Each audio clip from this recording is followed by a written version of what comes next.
ulama berbeda pendapat. Ada yang mengatakan tidak boleh.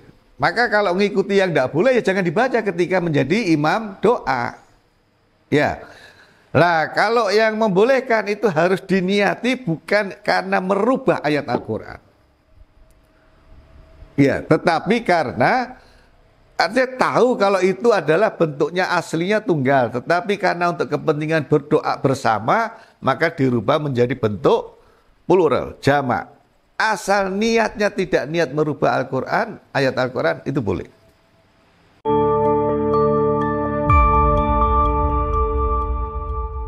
Assalamualaikum warahmatullahi wabarakatuh. Alhamdulillah, salatu wassalamu ala rasulillah Sayyidina wa maulana Muhammad ibn Abdillah wa alihi wa ashabihi wa man walah ila yaumil qiyamah amma ba'd. Saudara-saudara, malam hari ini kita akan membahas persoalan bagaimana hukum dan seharusnya ketika seseorang memimpin membaca doa. Seringkali kita dapatkan di masyarakat ketika ada seorang yang diminta untuk memimpin doa atau memang dia sedang dalam posisi menjadi imam dan harus berdoa yang diamini oleh orang lain, seringkali kita mendengar dia berdoa untuk dirinya sendiri atau berdoa dengan menggunakan kalimat mufrad, tidak dengan kalimat jamak, tidak dengan single word, tidak dengan plural, tetapi single. Misalkan dia berdoa antara lain Rabbighfirli wali walidayya warhamhuma kama rabbayani shaghira, atau berdoa ayat yang ada di dalam Al-Quran, Rabbij'alni muqimas shalah wa min dzurriyyati, dan seterusnya dan seterusnya.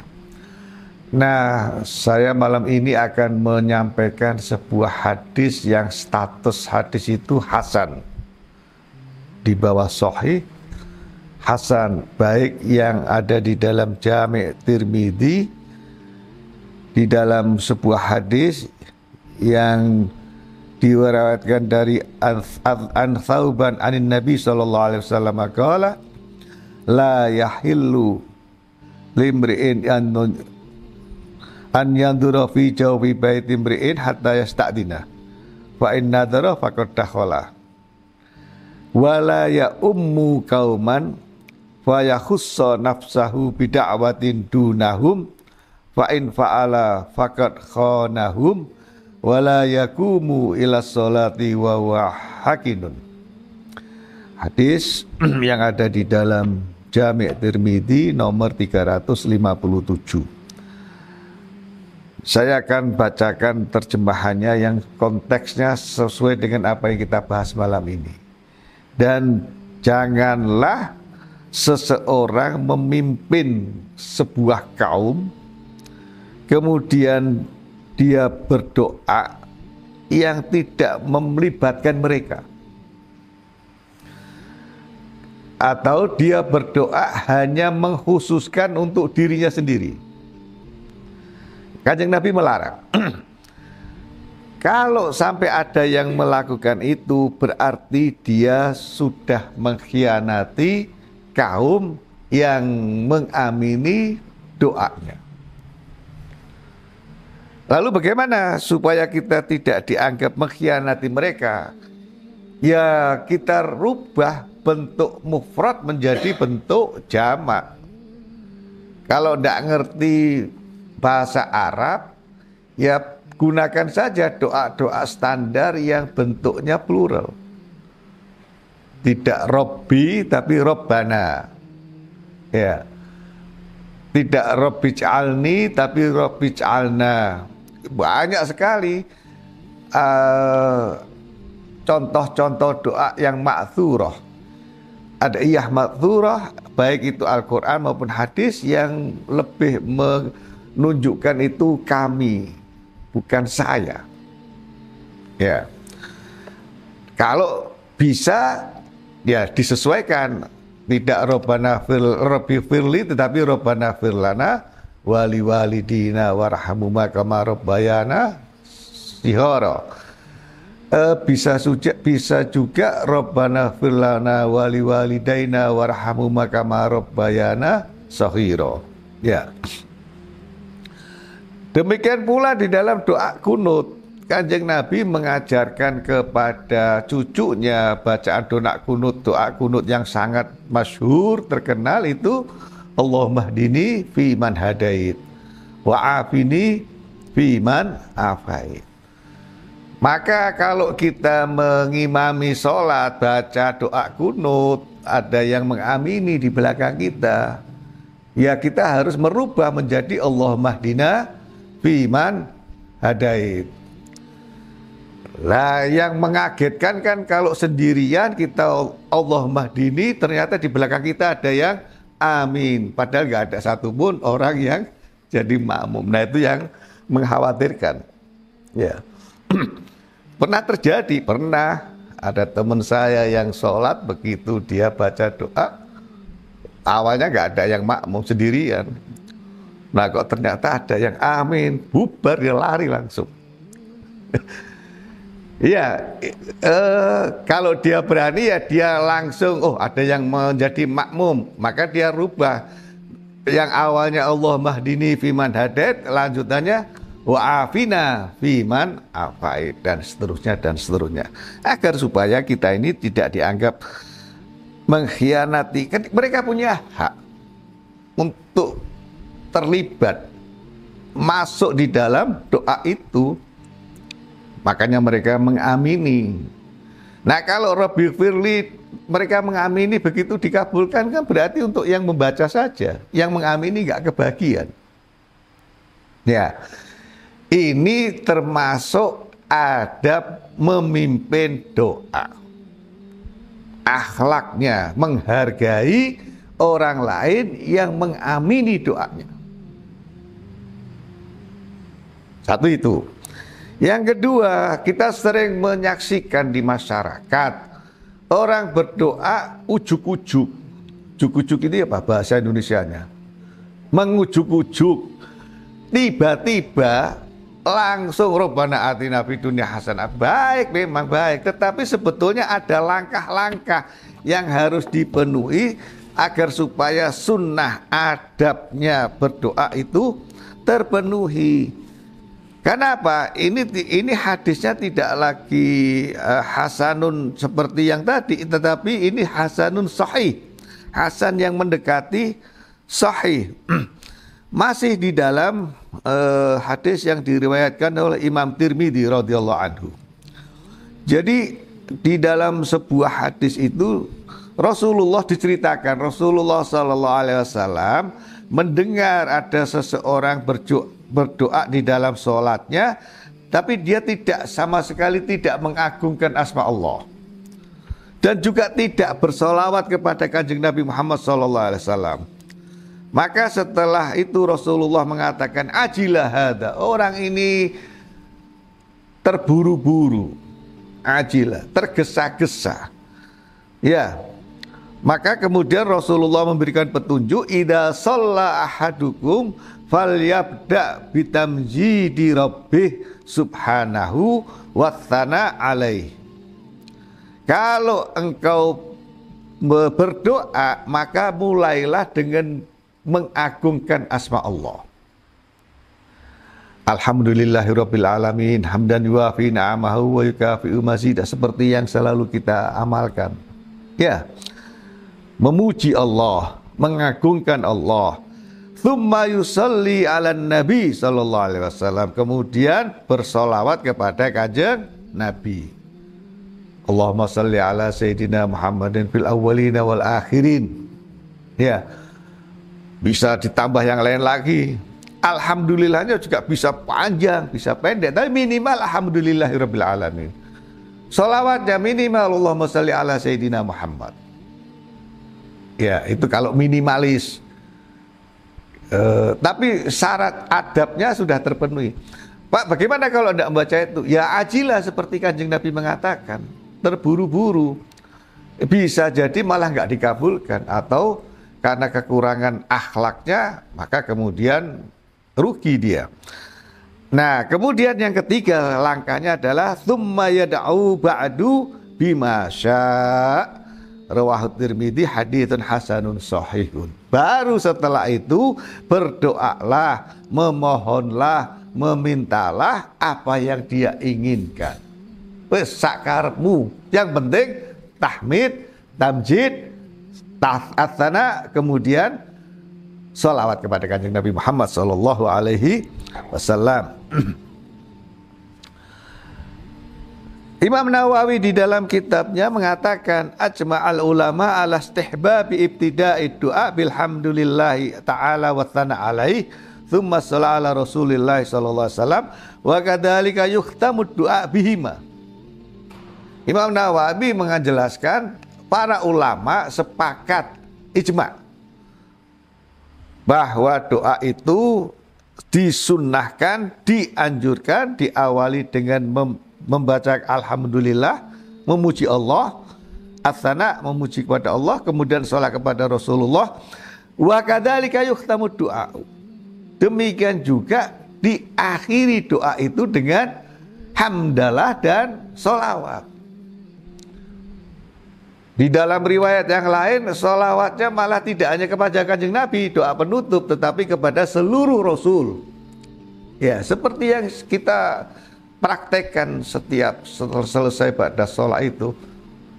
Subhanakallahumma, apa yang biasa kita baca itu, ya kalau begini ini lupa malahan. Walhamdulillahi alal mursalin. Wassalamu alal mursalin. Subhanakallahumma bihamdika. Ya. Subhana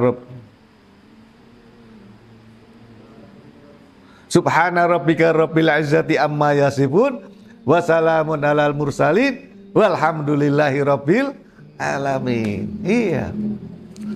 Jadi yang kita praktekkan jangan dikira itu asalnya berdasarkan tuntunan yang ada. Kalau saya berdoa urutannya seperti itu karena memang mengikuti tuntunan Kanjeng Nabi Muhammad SAW dan juga ijma' para ulama. Ditutup. Pak, boleh enggak ujuk-ujuk langsung Rabbana atina fid dunya hasanah wa fil akhirati hasanah wa qina adzabannar, terus langsung usap muka selesai terus bangun berdiri? Ya boleh-boleh saja, tetapi itu tidak memperlihatkan perilaku akhlak dan tidak mengikuti apa yang sangat disunahkan, dianjurkan. Karena Nabi sendiri sudah pernah menegur sahabatnya yang berbuat seperti itu. Ya. Nah, Imam Ghazali malah justru membuat ada 10 syarat yang menjadi sunnahnya berdoa. Ya, memang kalau bisa dilakukan 10 itu ya alhamdulillah ya. Saya akan sebutkan secara ringkas, secara singkat saja. Pertama, jangan lupa untuk berdoa di waktu-waktu yang mulia seperti hari Arafah. Hari Arafah itu tanggal 9 Dzulhijjah. Ya. Bulan Ramadan. Hari Jumat. Dan sepertiga akhir setiap malam, yaitu waktu sahur. Jadi waktu-waktu yang sangat dimuliakan dan dianjurkan kita untuk berdoa itu ada yang bersifat harian. Yang harian itu setiap hari tengah malam 2/3. Ya, 2/3 malam. Waktu sahur. Ya. Nah, yang mingguan hari Jumat. Seperti tadi itu. Yang bulanan, tahunan itu hari Arafah yang tahunan. Kemudian yang bulanan bulan Ramadan. Ya. Yang kedua, sangat disunahkan berdoa di kondisi atau di situasi yang sangat mulia. Kalau tadi waktu, di situasi yang sangat mulia. Apa misalkan kahalatis sujud, ketika kita sedang sujud. Waltiqa'il juyus, ketika terjadi pertempuran fisabilillah, ya, bukan pertempuran teroris. Ketika dua pasukan bertemu, itu doa sangat makbul. Wa nuzulul ghaith, saat turun hujan. Ya. Nah, kita ini kalau turun hujan kan tidak berdoa ribut dengan yang bocor. Ribut cari payung, ribut yang bocor, ribut yang basah dan sebagainya. Wa iqamatis shalah wa ba'daha. Saudara, waktu antara adzan sampai iqamah sampai kemudian kita melaksanakan sholat, itu waktu yang sangat mustajab. Ya. Jangan ditinggalkan. Makanya Bilal Muadzin itu kan mengajak, dia membaca tasbih, tahlil, takbir, ya. Tapi biasanya kan yang baca cuman muadzin atau Bilalnya. Yang jamaah makmumnya yang lainnya kan ngalamun. Ya, tidak mengikuti. Sebetulnya diikuti, cuma 10 kali kok. Ada yang khusus yang diajarkan oleh Kanjeng Nabi. Kalau itu dibaca antara adzan dan iqamah di waktu tertentu, terutama di waktu salat subuh. Ya. Ya Allah, kalau begini malah lupa. Lupa saya. Tapi selalu saya baca sampai muadzinnya iqamah. Yang ketiga, istiqbalul kiblah, menghadap kiblat. Ya, jangan membelakangi kiblat. Sebisa mungkin berusaha untuk menghadap kiblat. Ya. Beberapa waktu yang lalu saya diminta memimpin doa di kantor. Saya pindah ke kursi yang jelek. Kata orang-orang, "Pak, di sini, Pak. Tempatnya Pak Ana sudah disiapkan di sini yang bagus kursinya."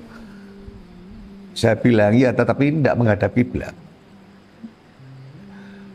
Mestinya kalau Anda tahu posisi kursi yang enak, yang bagus itu hadapkan kiblat. Ya. Saya lebih baik kursi yang jelek tapi menghadap kiblat daripada kursi yang bagus membelakangi kiblat. Kenapa? Ya karena nggak tahu. Kenapa nggak tahu? Ya karena nggak ngaji. Ya. Waraf'ul yadain, mengangkat kedua tangan. Ya, saudara-saudara, analogi yang sederhana saja lah. Anda kalau di perempatan jalan, kalau ada orang minta, tangannya cuma begini saja, biasanya nggak direspon. Tapi kalau tangannya diajukan begini, itu kita menjadi kasihan. Ya. Apalagi begitu diajukan, jerisinya nggak utuh, kasihan lagi. Angkat tangan itu menjadi sebuah bukti kebutuhan kita, keseriusan kita memohon. Anda kalau minta uang kepada orang tua, tidak lewat WA ya, ketemu langsung. Tangan Anda ajukan begini atau Anda taruh di belakang tangan begini. Yakin kalau Anda, "Pak, minta uangnya Pak, tangannya begini," nggak dikasih. Ya. Wa yamsahu bihima wajhahu, dan kemudian mengusapkan kedua tangannya ke wajahnya itu. Ar-rabi' hifdzus sauti bainal mukhafadah wal jahar, yaitu tidak terlalu keras tapi juga tidak terlalu pelan. Apalagi pelan sehingga yang mengamini tidak dengar, nggak boleh. Harus dengar yang mengamini. Nah, saya lewati saja. Yang ke-9 itu seperti yang kita bahas pada malam hari ini, yaitu an yaftatahat du'a bidzikrillahi ta'ala, supaya membuka awal doa dengan zikir kepada Allah, yaitu dengan tamjid, tahmid, dan as-sana. Kemudian lanjut Imam Ghazali, wa bis shalah ala Rasulillah ba'dal hamdilillah ta'ala wa tsana alaih wa yakhtimuhu bidzalik kullahu aidan. Ya.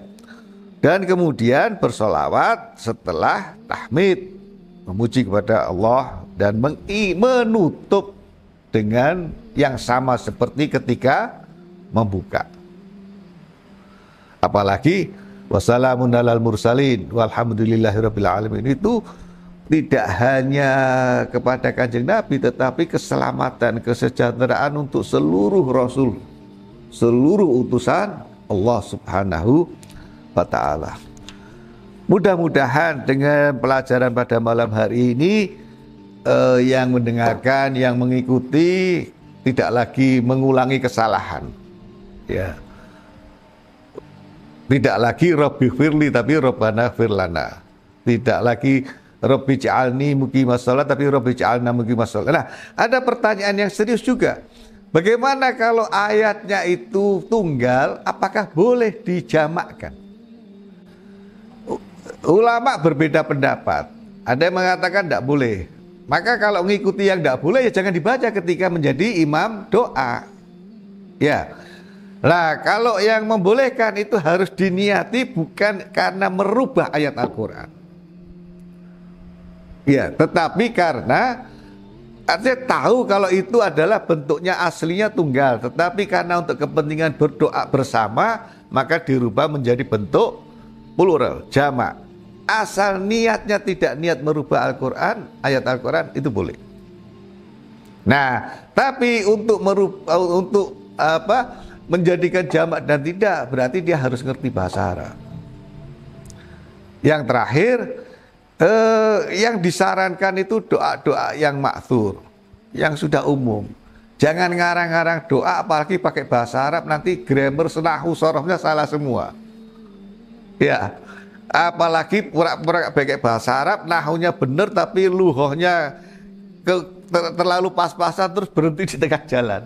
Di tengah jalan terus disambung pakai bahasa Jawa. Waduh, sudah. Ya, kalau mau pakai bahasa Arab yang misalkan begini, minta kelulusan segera, besok ujian skripsi, ya Allah lah, terus bahasa Arab kan, ya harus disiapkan betul. Jangan berhenti di tengah jalan, mikir, apalagi terus buka kamus dulu. Ya. Wallahu a'lam bishawab. Assalamualaikum warahmatullahi wabarakatuh.